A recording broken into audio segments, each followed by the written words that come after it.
Mon sujet de thèse, le but c'est de développer une turbine hydraulique dans des conduites en charge.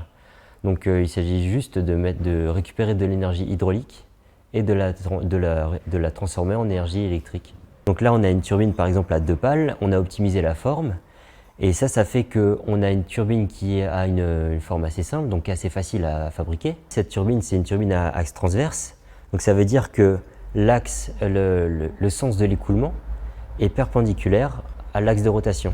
Les pales, elles ont des profils aérodynamiques, comme des ailes d'avion. Et lorsque la turbine va tourner, des efforts de portance et de traînée vont être générés. À partir d'une vitesse de rotation et du couple qu'on a récupéré, on obtient une puissance mécanique. Donc on a donc transformé notre énergie hydraulique disponible en énergie mécanique. Ma thèse a plusieurs objectifs. On peut par exemple utiliser le produit pour l'industrie et on peut l'utiliser aussi pour les réseaux d'eau potable.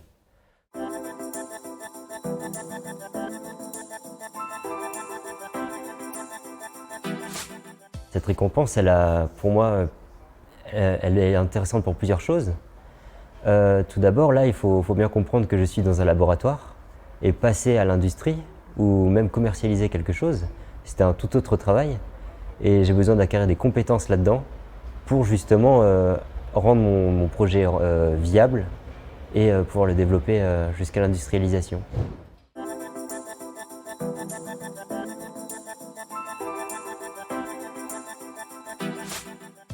Alors il y a plein de perspectives, que ce soit long terme ou court terme. Je vais commencer d'abord par le court terme. Au court terme, c'est montrer que ma technologie est viable. On l'a déjà fait au laboratoire, mais là c'est sur le terrain.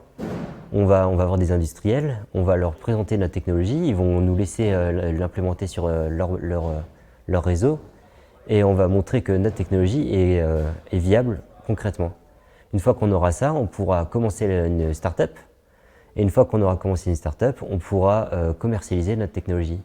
Et pour la commercialiser, là il faudra développer des produits, choisir comment on découpe notre gamme, etc., etc. À la fin, il faudra par exemple gérer la production, gérer les sortes d'options qu'on pourra ajouter à ce produit, avoir la stratégie au long terme, etc., etc.